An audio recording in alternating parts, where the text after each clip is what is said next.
Welcome to ARC's Literacy Webinar Series. My name is Amelia Larson, and I serve as the Executive Vice President of Innovations and Academic Partnerships. ARC is an organization founded by and run by educators in pursuit of love, literacy, and liberty. Our work is designed to help create the types of schools where all students are served well and thrive. We draw specific attention to the needs of students from historically marginalized and underserved groups by creating a sense of belonging and safety and engaging them in high levels of literacy work that honors their intellect, culture, and communities.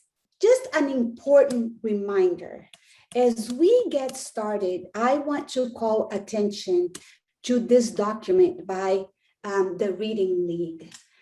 The Reading League's Science of Reading Defining Guide ends with a call to action to all of us, being good citizens of a science and practice community. So today, we will start with these reminders because that is what we aim to model for you. Now, since the last meeting, a lot has happened. So just to catch you up, I want to call attention to the launch of the Knowledge Matters campaign, where they highlight high quality knowledge building curricula that not only helps to build deep knowledge of the world and words, but also ensures access to complex texts and addresses foundational skills. They have brought together a group of the most highly respected reading researchers, and this group created a statement, and Claude will talk a little bit about it because he's a part of this group. But they recognize the efforts of the Science of Reading movement and also call on the movement to expand its focus to include the role of knowledge and that it plays in literacy, right? If you have not visited this site, it is a must to help us address not only high levels of literacy for all kids, but also close the opportunity gaps. When you go into the website, please make sure that you read their full statement. It is a place to stop and think, but also they keep you up to date on what is coming out. And these are examples of the latest 2 articles that they highlighted on their website. So don't be left out. In addition to the Knowledge Matters campaign, we also saw the latest NAEP scores. They came out, and results not only indicated the largest drop in reading achievement since the 1980s, but also the widening of pre-existing opportunity gaps. What we see here is that students in the lowest levels of NAEP proficiency lost the most ground, which is concerning for all of us. But it is on this note that I also want to call attention to this webinar. This event just took place a little while ago.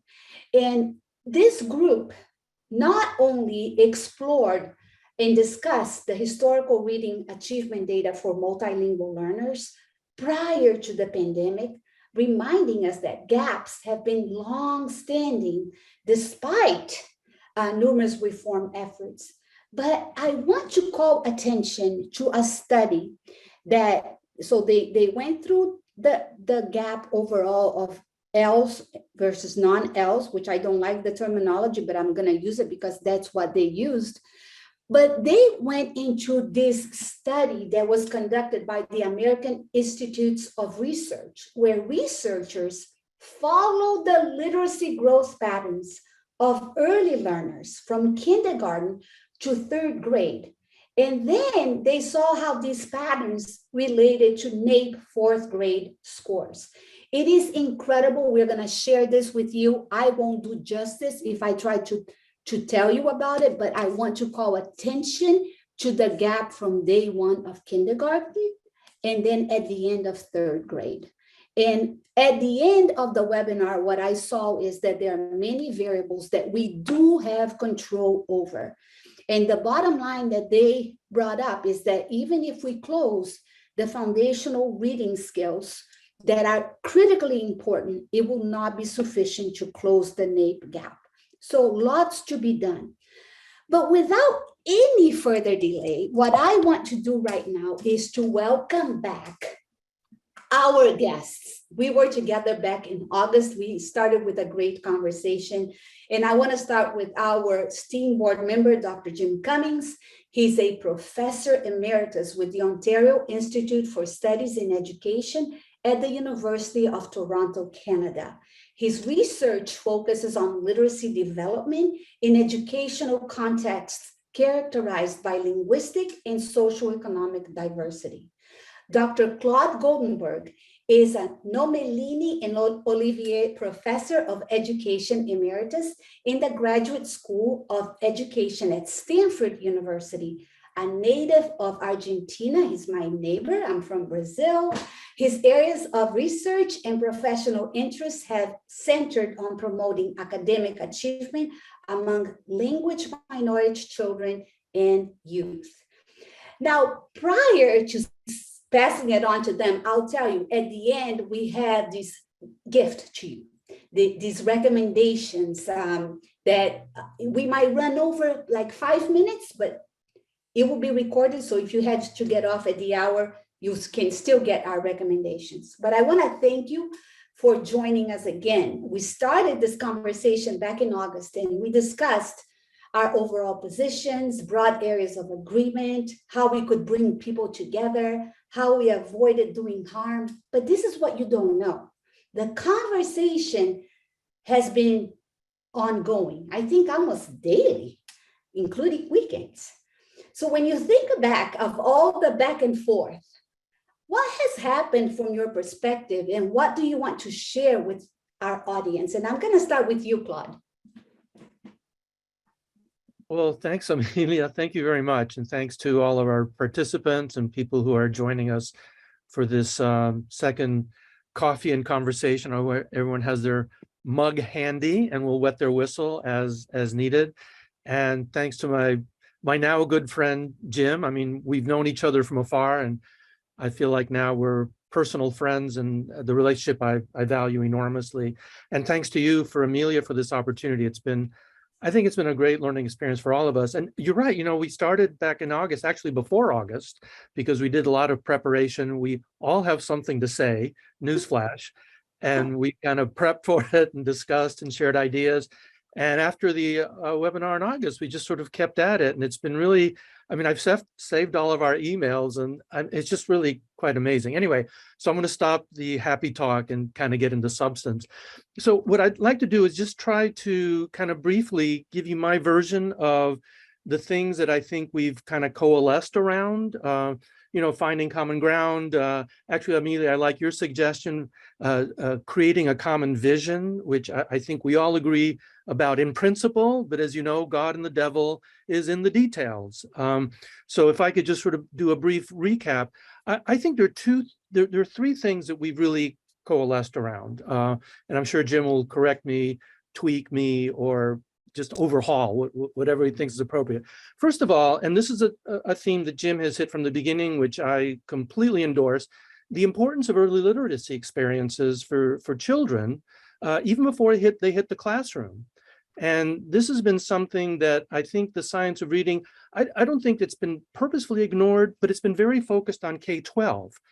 Science of reading has really focused on formal instruction, foundational skills, what gets layered on in terms of knowledge and language and comprehension. But those early experiences before children step foot into a classroom or daycare center, and they've been an important part of the knowledge base for years.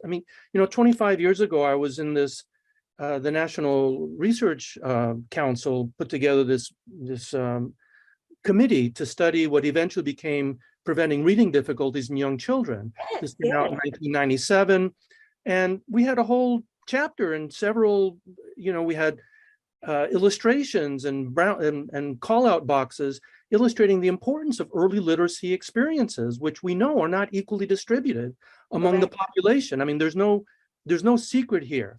And if you take a look at some of the canonical works that are foundational to the science of reading, for example, Marilyn Adams' book on beginning to read, learning about print, some of the work that's been done by neuroscientists who we respect and we learn from. Everyone mentions the importance of literacy experiences in the environment. Jim likes to call it literacy socialization, which I think is a perfectly appropriate term. And there are Reach Out and Read, there are programs that pediatricians have assembled to help nurture and encourage early literacy experiences. We need a lot more of these. And there's no question that, depending on how you use the word foundation, that those can also be seen as foundational to literacy, because children who grow up in a literacy-rich environment are going to be much more likely to understand and be able to develop phonological awareness and letter sound knowledge and print. So there's no question that that's really important. And I think, unfortunately, because of our K-12 emphasis, we haven't paid enough attention to it. So I would absolutely argue that we need to put that into what we call the science of reading. The second thing I think we agree on. Before you go on, Jim, Yeah. do you want to jump in on this point of agreement of literacy socialization and add anything that for our audience?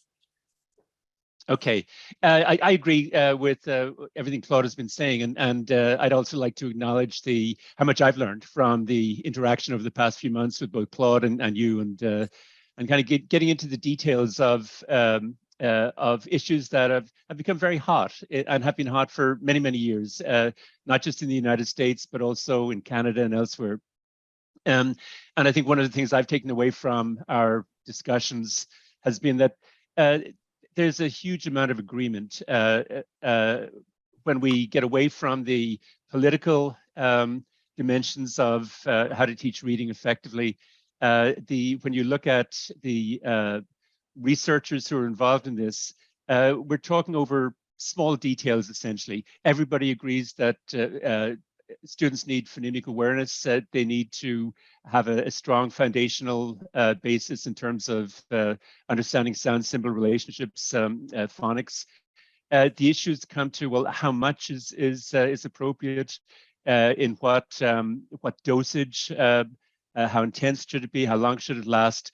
And those are issues that I'm not sure there's a straight answer to, because we're talking about a huge amount of diversity within our classes, not just linguistic and cultural diversity, and not just diversity in terms of socioeconomic status and the experiences that are related to that, but also a diversity within particular groups. And so I think we need to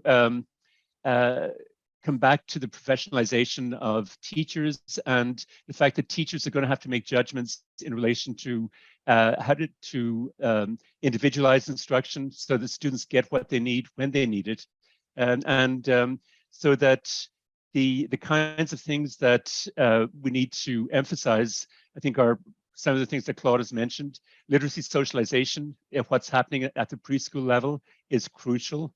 If students are in Head Start programs, they need to be developing awareness of how print works. They need to be hearing a lot of stories and other kinds of print read to them, so that they're getting the kinds of experiences that many students from more affluent backgrounds get from their homes.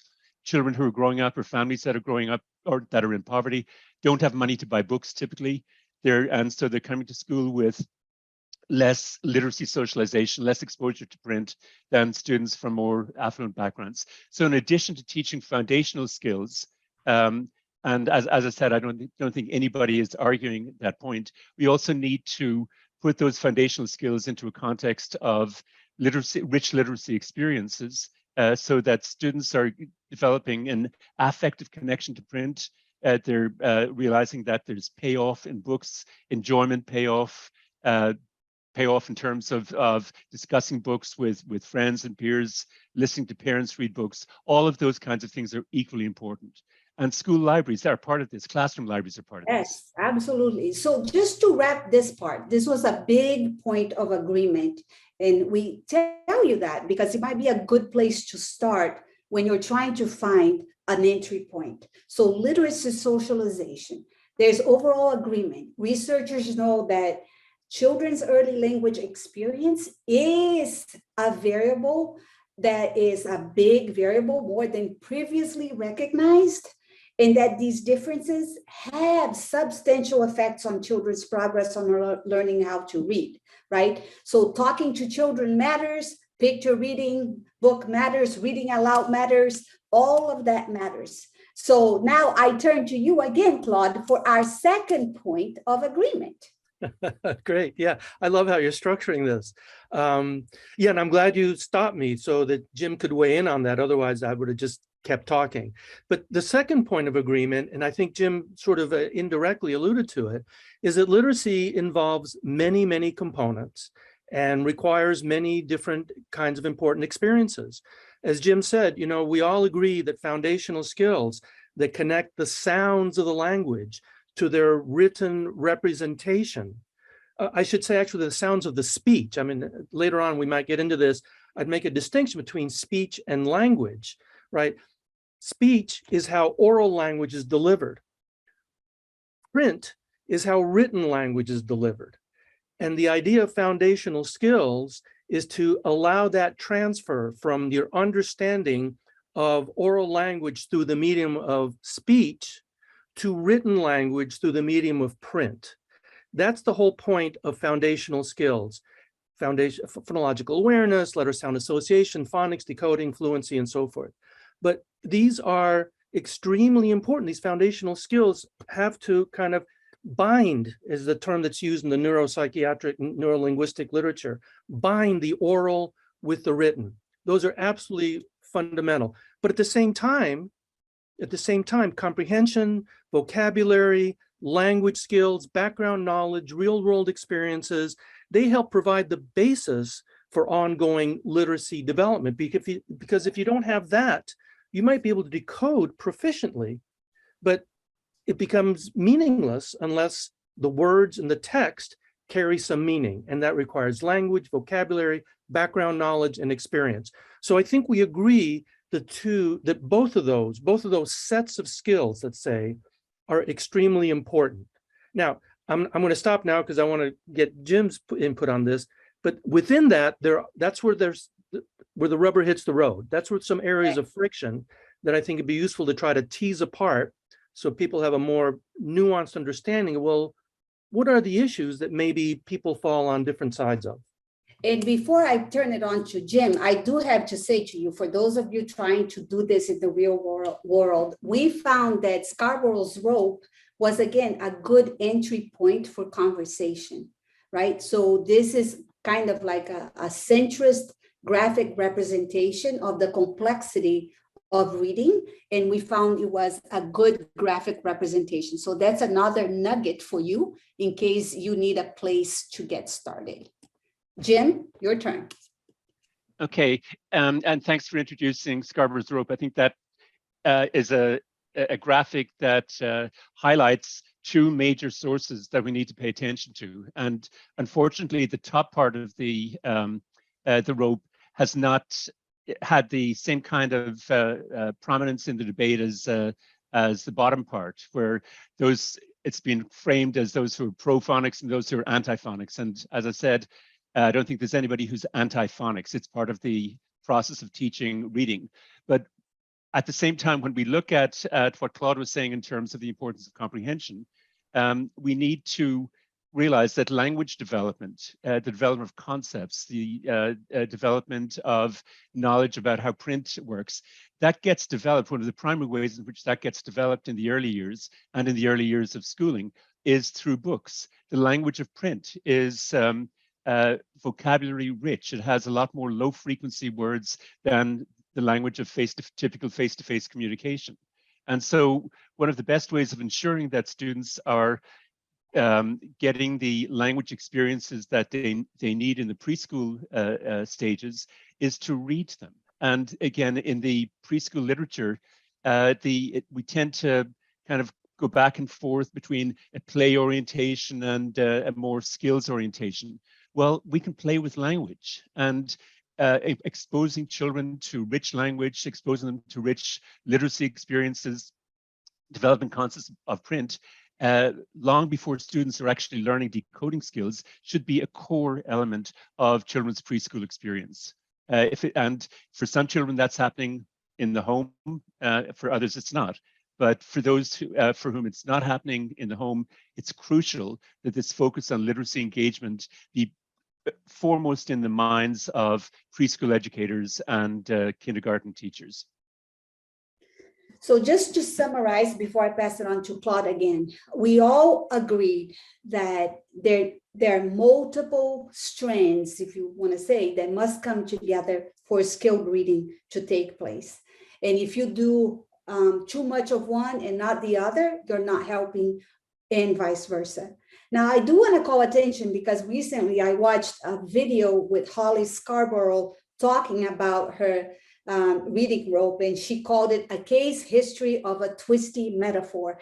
And what she said is that it's important for people to remember this is a graphic representation of all the research that people need to consider when they are talking about skilled reading. She said the rope tells nothing about how to teach these things or when to teach these things or what with what to teach these things. But she said the rope was intended to illustrate all of the knowledge and skills that readers need to bring to the situation. And that there are specific skills that are related to reading rather than, let's say, math. And she then said it's about the reading piece in the child's head. And she reminded us that it was decontextualized from other factors that also influence learning to read, like tremendously, that she said are not captured in my rope, like preschool experiences. So please, she recognizes the same thing that Claude and Jim are talking about related to literacy socialization, conditions like language impairment, attention deficit, executive function weaknesses, English as a second language, family history, inadequacy of prior instruction. So she said, yes, this is a place to start, but by no means I'm telling you to stop here. So Claude, I turn it back to you. What comes next? So, thanks, Amelia. So the third area that I want to spotlight is one that probably Jim and I are most associated with, the education of multilingual learners, emergent bilinguals, English learners. The labels change, the challenges that teachers face and the students face have remained pretty constant, as you know, and the learning gaps continue. But whatever label you use, we are in deep agreement that bilingual approaches that build on the home language are generally preferable, provided that there's adequate infrastructure, instructional staffing, and expertise. And that's a tough threshold because it's much more difficult and complex to pull off a really effective bilingual program than it is a monolingual program for all sorts of reasons. But if those conditions are met, there's very little question, certainly not in Jim's or my mind, that is preferable, building on, adding to, augmenting the development of the first language while adding a second language. And we would both agree that a bilingual outcome is preferable for all sorts of reasons, intellectual, cultural, economic, and the rest. Now, for students in English medium instruction, English learners in English medium instruction, which here in the US is by far the majority, even if English learners begin in a bilingual program, most of those are short-term transitional programs, and eventually they'll be in a program where they're having to develop English language skills, English literacy skills, while simultaneously developing English language skills. So most English learners will find themselves in the situation of either beginning to learn to read or advancing in their literacy while they're simultaneously learning to speak and understand the language. And in this case, it's extremely important that they be provided English language development, English language support and instruction in order to facilitate English literacy acquisition and ongoing development up until the point, or at least close enough, that full English proficiency is attained. So whether in bilingual programs or English immersion programs, I think Jim and I share a common outlook on what needs to happen for English learners to be successful. Jim? Yeah, I agree completely with what Claude has said. I think there's a tendency to think that the first language only becomes relevant when a student is in a bilingual program. And that's obviously not the case. There's a huge amount of data that Claude is very familiar with, and I'm familiar with, showing that there's two-way cross-linguistic transfer between languages. So that the more the child develops literacy in his or her first language, the more conceptual foundation there is to transfer to English. And if the first language is continuing to develop either through home experiences or through school, then they'll be transferred back to that language from English. And so this is something that I think many teachers in English medium programs may not be aware of. And so they see, even though they may be favorably disposed to children's first language and certainly don't discourage it, their orientation may be one of benign neglect, where they don't see it as being relevant for what they're doing in the classroom. And I think that's problematic, because in talking to parents, teachers should be emphasizing the benefits for children to maintain that first language. And there's a lot of pressure on students in English medium programs to forget about that first language, to see it as being less important than English, or sometimes even to feel shame about speaking a language other than English. And so in our classrooms, in English medium classrooms, we should be communicating to all children that knowledge of other languages is an asset. It's always been part of what was considered educated people. And we need to communicate that message also to parents. And so when parents ask us how they can help their child to develop, the best way they can do that is by reading to the child. And reading to the child in the first language. If their knowledge of English is not that well developed, then reading to in the first language is totally appropriate, because that's developing a foundation that will transfer across languages, in addition to encouraging students to develop literacy in that language. If the parent is bilingual and is very comfortable in English, then reading in both languages is totally okay. But I think we need to work with all of the resources that we have. And one of the major resources for multilingual students is their families. And if they continue to develop that first language, then they're going to be in a better position, according to the research, than children who forget that first language and start school maybe bilingual in English in the first language, but by grade 6, they're essentially monolingual in English. And unfortunately, in countries like Canada, the United States, many places in Europe, that happens all too often. And before I pass it on to Claude, I do want to call attention to the work of the Knowledge Matters campaign, because the effect size of curriculum choice is 0.45, average effect size. The curriculum we choose does play a role in how we support multilingual learners. And the Knowledge Matters campaigns really differentiates knowledge building curricula, the design versus like a basal. And one of the things they highlight is cognitive science and how knowledge is built. So for example, reading multiple texts, read aloud, multiple texts in the same topic grows vocabulary and knowledge 4 times faster, right? If you change from topic to topic to topic, a kid doesn't have a chance to build the registers of language if you don't have oracy every day in the classroom. So please go to the Knowledge Matters campaign. They wrote a part, because everybody wants to be a part of the Knowledge Matters campaign, but they wrote a section differentiating the criteria they used for choosing the high quality curriculum. The design really matters. So Claude, take us on to the next one. Yeah, I was going to turn to some areas of, I wouldn't say disagreement, but let's just call them not quite agreement.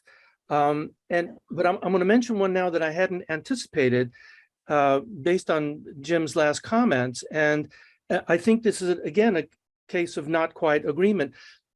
I was on the National Literacy Panel some years ago, which I think we'll be mentioning in a few minutes. And I did the review of the research looking at the relationship between use of home language, and these are emergent bilinguals, of course, and it was sort of mostly centered in the US, but there were studies from Italy and Australia, so it was quasi-international, let's say. Not necessarily internationally representative, but it was more than just the United States. and looking at the relationship between use of the language at home, the first language or the societal language, and literacy achievement in either language. And I got to tell you, the evidence there was pretty ambiguous. I mean, I would like to just sort of ideologically or even theoretically subscribe to what Jim said, which is that you want to encourage parents to read in the language they know best, to talk to their kids in the language they know best, because you'll have development of concepts and language. I mean, that makes sense to me, theoretically, conceptually, even philosophically and ideologically. But the evidence doesn't really pan out. It's very ambiguous. And you can find very complex relationships and difficult to discern any pattern between the language spoken at home and children's literacy outcomes on the other end. So if people are interested, I can, refer them. I mean, I'm not going to begin to try to summarize that research because it's very disparate and very ambiguous, but I just want to inject a note of caution about the summary that Jim provided, because I just don't think the data fully supports any particular position on the use of the home language with respect to children's literacy development. So I can stop because I don't know if Jim wants to respond to that, but I wanted to put that out there. I'm going to let you respond, Jim. Sure. Yeah, I think I would disagree with Claude in terms of his interpretation of the research. My reading of the research is that there is no negative relationship between use of a language other than the school language at home and students' achievement. In other words, students who might use Spanish in speaking with their parents, or Arabic or whatever, are doing just as well academically as students who from the same backgrounds who are using English. One example is the huge Organization for Economic Cooperation and Development studies that have been done over the last 20 years. And analysis of the data from those studies by Belgian researchers, Orhan Agerdag and others, have shown that when we look at 15-year-olds, which was the age level that these studies focused on, there was absolutely no relationship between language spoken at home and students' achievement. But those are, I don't want to get into kind of the details of these studies, but I think I would stand behind what I'm saying here, and while at the same time respecting what Claude is saying in terms of there's studies that may appear to be not as clear-cut as what I'm saying, but that's my interpretation of the data, and I'd be happy to share it with anybody. Sure, it's very reading. I have to stop for a second just to celebrate what we are seeing. Because in this country right now, you don't see this cordial disagreement very often. So stop and take it in, because it's just beautiful and it is what we need to do. I have learned so much from these two, but I think what I have learned the most is how to connect key ideas across texts. Things are very complex and we have to read and we have to talk. And I can guarantee you that this conversation, this disagreement, we will continue to explore. We don't stop, but we do it respectfully. So thank you so much for modeling that. Well, thank you, Amelia. You're very gracious always. Yeah, and I would just say take a look at the National Literacy Panel report, but then there have been studies since then, because that came out in 2006. So I don't claim to have read all of those. It was just, that was the state of the play at the time. And if there are studies since then that are relevant, then we should certainly look at them. And we'll give you the reference to National Literacy Panel report and these other studies that Jim refers to. I'm sure we can make available, and you have to put those in the hopper too. But it is complex. It's hard to sort of tease those things out. But thank you, Amelia. You're very gracious as always. So should I go to the areas of not agreement that I had actually planned? It's getting hot. Let's do it. Okay, so I'm going to state them briefly. There are two main ones that I see. One is the priority ascribed to foundational skills instruction in beginning and early literacy development, right? There's no disagreement they're important. The issue is what primacy, what priority, where should they be? Should there be a hierarchy of skills that need to be addressed at different times in literacy development? And there's a case to be made that foundational skills are called foundational for a reason, because they're foundational to reading. If you don't have those skills, then you literally cannot read. So that's one area of disagreement. What should be the primacy, the priority of foundational skills in the whole curriculum, and more importantly, in how teachers think about what needs to happen in order for children to become literate? What should be the priority or the primacy of foundational skills? And the second one, which is actually related, is the question of how contextualized versus decontextualized should instruction be? So one position states that, look, sometimes you have to do decontextualized instruction. You have to practice letter sound associations. You have to practice phonics and decoding skills. You can't do everything in meaningful text because these are skills that need to be practiced independently. And then, as Amelia, you've pointed out in some of our back channel communications, you want to practice them in a clean and efficient instructional model, and then apply them to actually reading and understanding what you're reading. But you have to do some decontextualized instruction, which some people, frankly, I think it makes them nervous. You can't decontextualize things. It doesn't have meaning. You have to put context and meaning and skills together and teach them together. Otherwise, decontextualization robs children of the meaning focus of literacy. And the alternative position is you have to do some decontextualized instruction to really zero in on the skills, but very quickly thereafter, put them into a meaningful context so they can practice those skills in a meaningful context. So those are the two not quite agreements that I would identify as particularly important in our discussions. Jim? Okay. In terms of the 2 points that Claude brought up, I think as I said, there's no disagreement that foundational skills should be a central part of what's happening in early literacy instruction.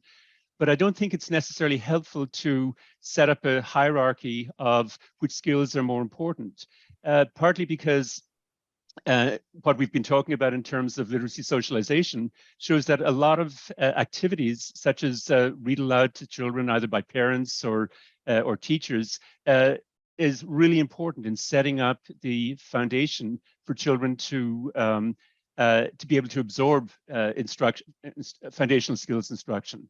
And so I would see a focus on foundational skills happening at the same time as there's a focus on providing a rich literacy environment with fun experiences around print. So like from the day a child walks into kindergarten, I would see that child listening to stories, listening to other kinds of expository text,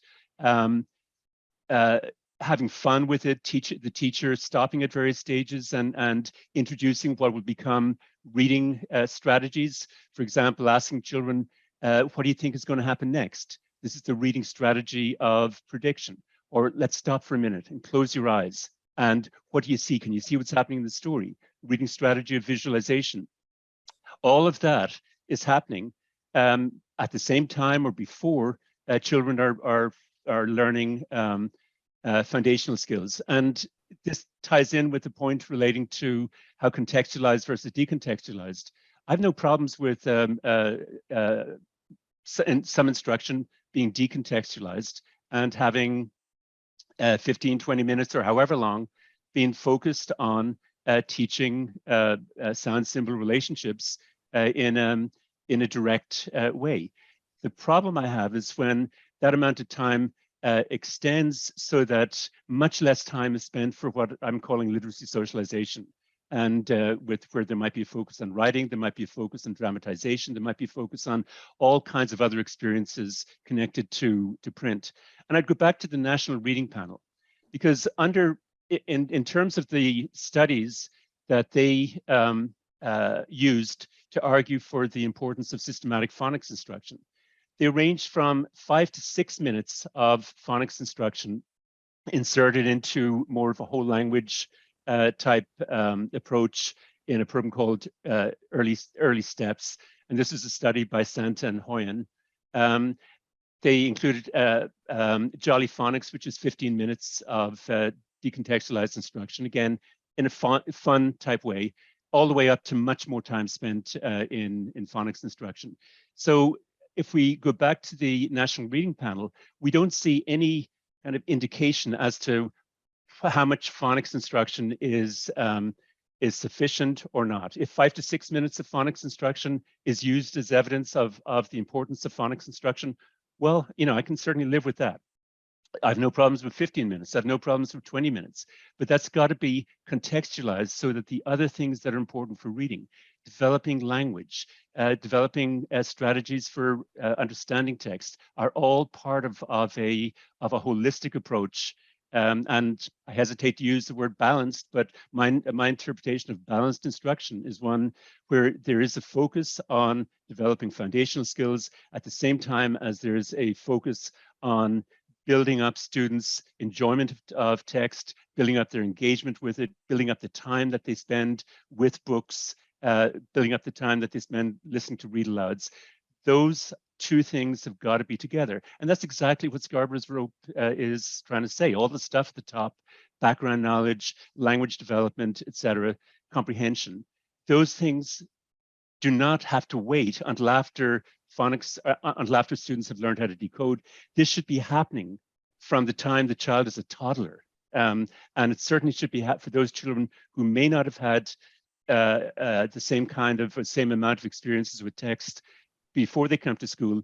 The school needs to really focus on providing that rich language socialization for those students at the same time as they're learning decoding skills. And I'm going to speak from a practical perspective here, because being out in the field and working in different places, you are often seeing situations where things are getting carried away. So I do think that this is an area that we need to continue talking, because the details are important here. And just in a conversation between yesterday and today, we talked about the 3 E's. It has to be efficient, it has to be effective, and you have to also keep in mind equity, right? Those 3 things need to come together. But we are seeing things such as 20 minutes of phonological awareness in isolation. I don't think this is what Claude is talking about when he's talking about decontextualized. What he's talking about is that there's a clean sequence, a protocol, a routine where you're bringing together phonemic awareness, phonics, word study. Kids are learning through a specific systematic scope and sequence, but then you also need, like Jim said, opportunities, ample opportunities for them to apply it in text and in writing, right? So 20 minutes of just one thing every day, then 30 minutes of something else without connecting. We have to ask ourselves if we're getting the results that we want for the kids that we serve.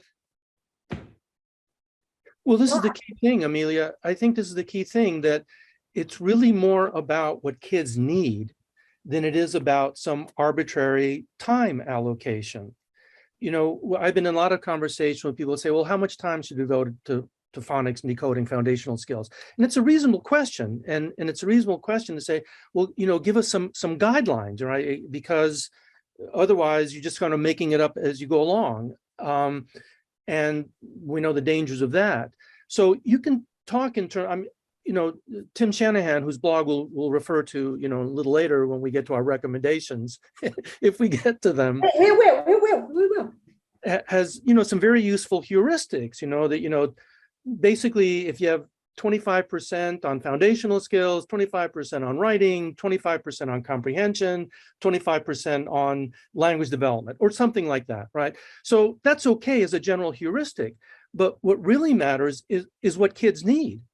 And that's where I think we have a problem, because we don't have really definitive research on that. There are no algorithms that I know of, with the possible exception of Carol Connor's work, where Yes. she was able to develop a very fine-tuned assessment system that looks at in early literacy, where are kids in their development along these two strands, word recognition skills, foundational skills, language and comprehension, right? Those are the two strands of the rope and the two components of the simple view of reading, right? I mean, these two things have been sort of hardwired into our thinking about what is required for literacy development.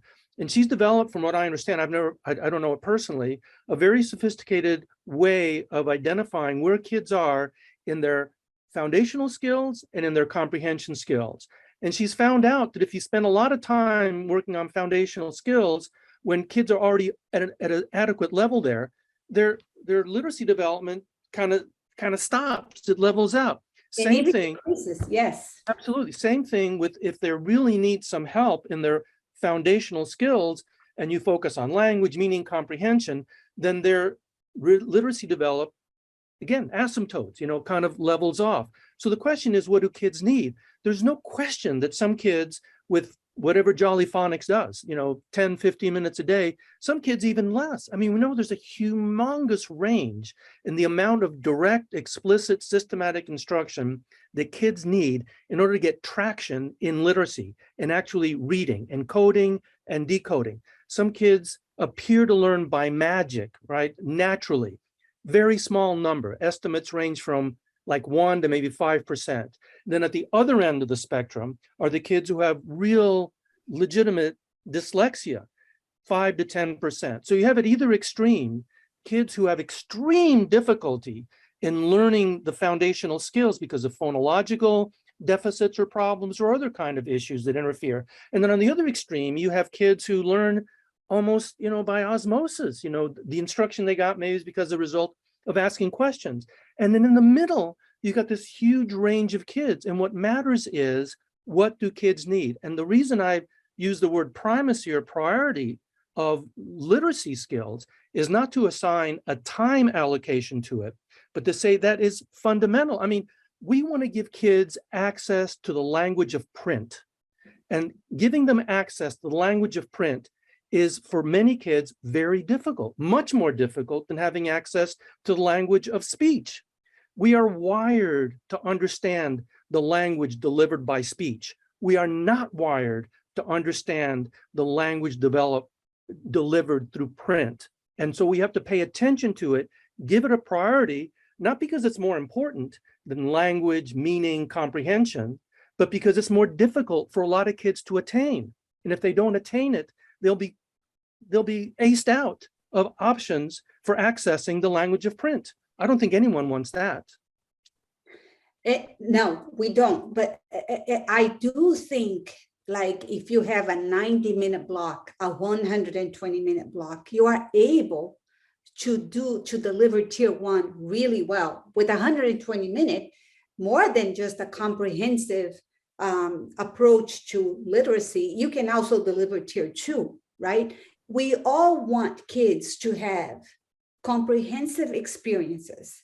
We want them to have rich experiences, literacy experiences, but we do not want kids not to have a dedicated time for them to learn the code. I think we're all agreeing that both are important, but we are not in complete agreement on the details, and that's where our conversation will continue. But I want to pass it on to you to share, because I asked them, we are reading so much, and like every day we're telling each other, read this, read that. But I asked them to think. It's a graduate seminar. Amelia, you right? conducted a graduate seminar. I know. So, but I asked them to choose three to four recommendations for you. And we're going to share that with you. So I'm going to start with you, Claude, and then I'm going to pass it on to Jim. And I have some slides here. Can you see the slide? Yeah, thanks. Yeah, so there are 3 things here. I think I've got a couple others. One is the National Reading Panel report that Jim referred to. And I mean, you're welcome to read the whole thing. It's very thick and it's very detailed. I'm going to make it easy for you because we're going to put on the screen a couple of paragraphs that will kind of make a point, the point that I've been making, and that I think actually Jim has been making as well. So it's going to provide a little, shall we say, glue to make our positions even more harmonious. And then the executive summary of the National the National Literacy Panel. Again, it's a huge tome. A lot of it is unreadable, but we'll have a link to the executive summary and I'm going to give you the highlights. And then a blog by Tim Shanahan. This is, Tim's blog is one of the best resources out there. I mean, it's just amazing how this guy keeps up with the research, responds to questions, and it's a tremendous resource. I mean, we just can't thank him enough. And there's a particular blog post that he did. It's hard to read. I know what it is, but I just can't see it. Phonics first or phonics only? Right, that's right. Why do you think of phonics first or phonics only? It's a beautiful post that's balanced in the best possible way, not balanced like 3Qing, which gives me hives, but balanced like really taking into account a number of considerations and putting it together in a very digestible and important way. So those are my three. And Amelia, if you want to move ahead. I was just going to tell you, read all of Tim's blogs, but these two that you see on the screen right now are both very good.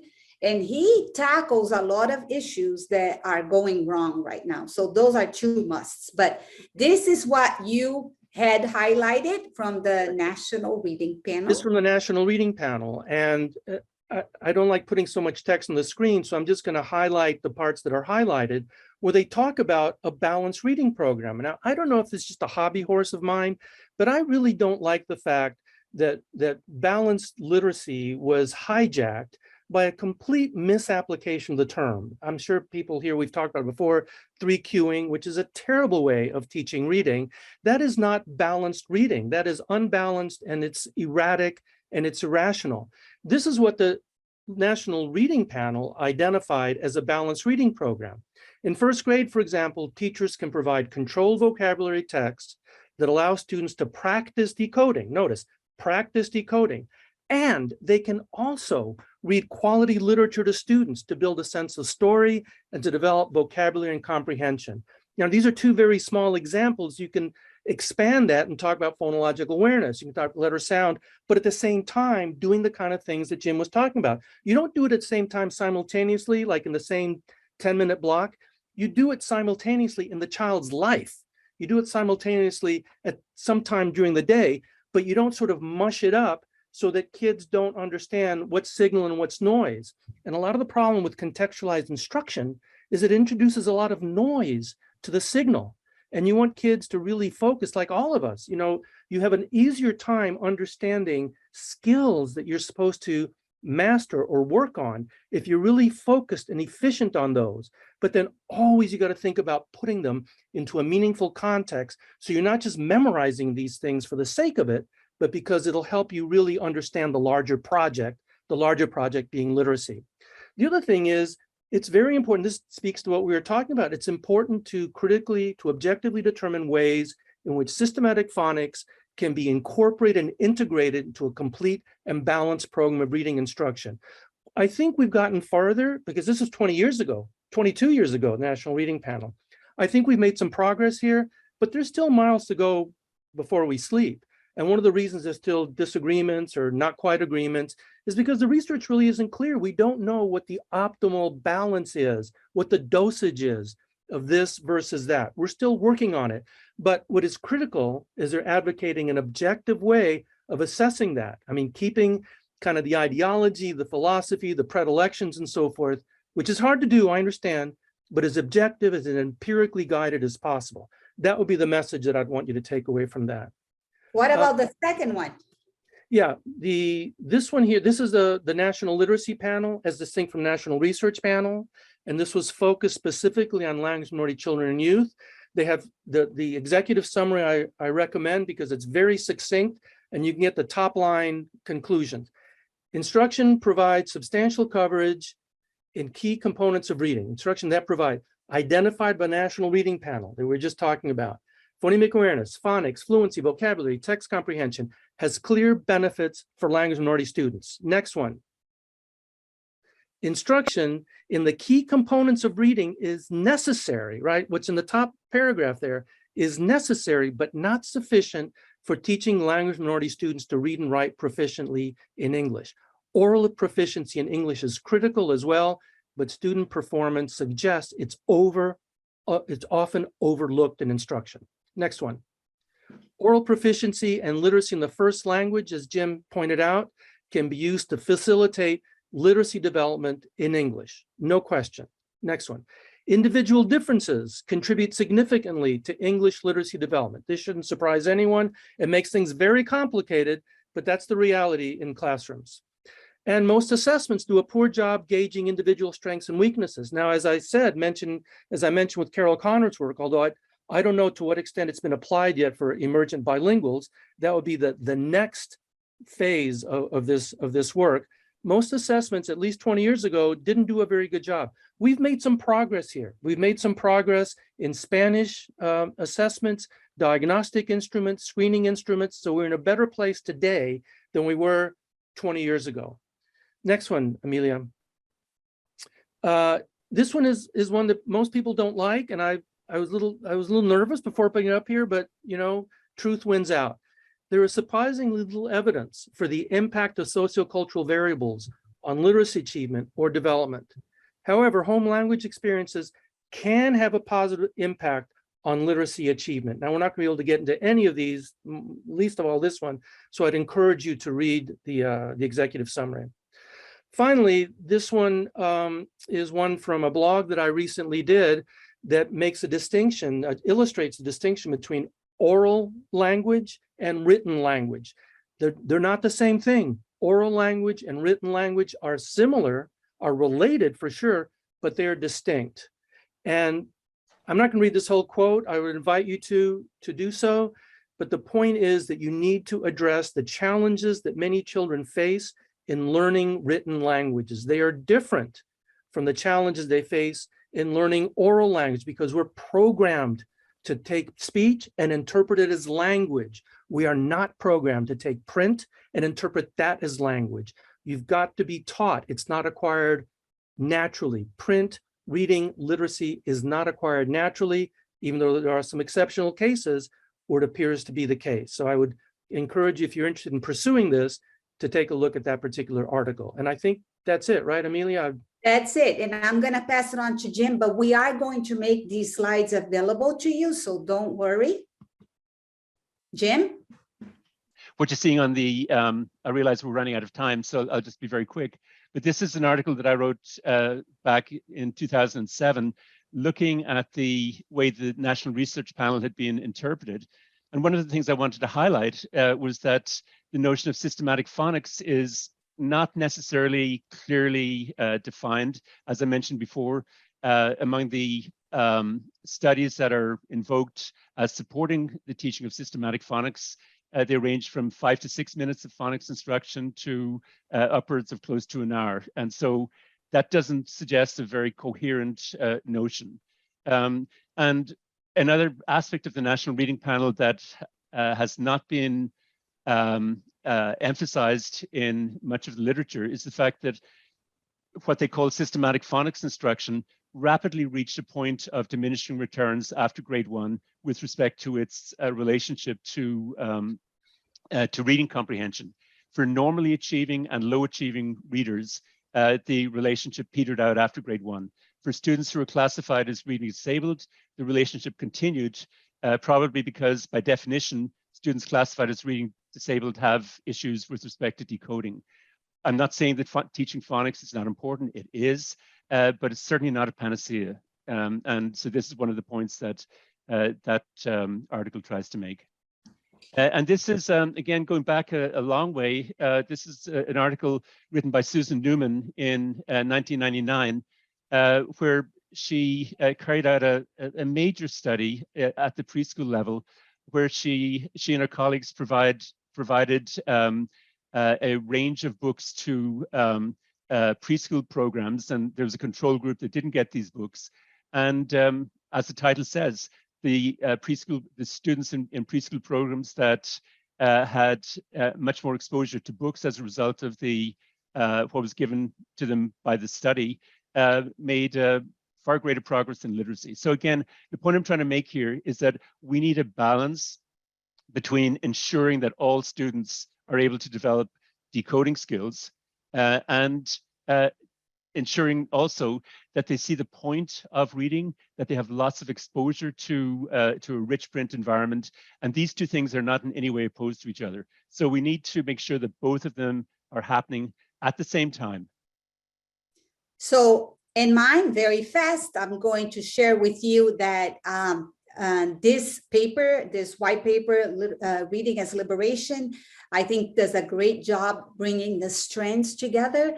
And they also include not only the NRP studies, but what has happened since the NRP. And they also include all the issues related to equity and related to English learners. So very good, and you can chunk it. So you make sure that people, it was written for teachers, so it's a little bit different from the rest. And then of course, I do love this Linnea Airy research article. Like Claude is saying, it's important for us to do foundational skills, but to do it right. But I also want to call attention to what Jim said in this article, the synthesis of read aloud interventions and what it did for kids that were at risk, even like preschool through third grade, is truly amazing. So our job is to put all of this together in a way that benefits all kids. I cannot tell you how much I enjoyed this, how much I appreciate the two of you being here. And I think we still have 150 people. It's 5:05. So thank you so much. We will be back. Please let us know. Let us know. Who do you want to hear from? What is it that you want Jim and Claude to expand upon? There is no shortage of different issues.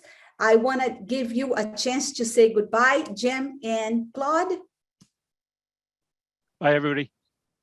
Bye. Thanks, Amelia. Thanks, Jim. Thanks to your back office, everyone. Thank you so much. And don't forget to join us again on October 20th. We're going to have Julie Washington and Ofelia Garcia talking about language variance and what do we need to understand when kids are learning to read. So thank you again, and we'll see you soon.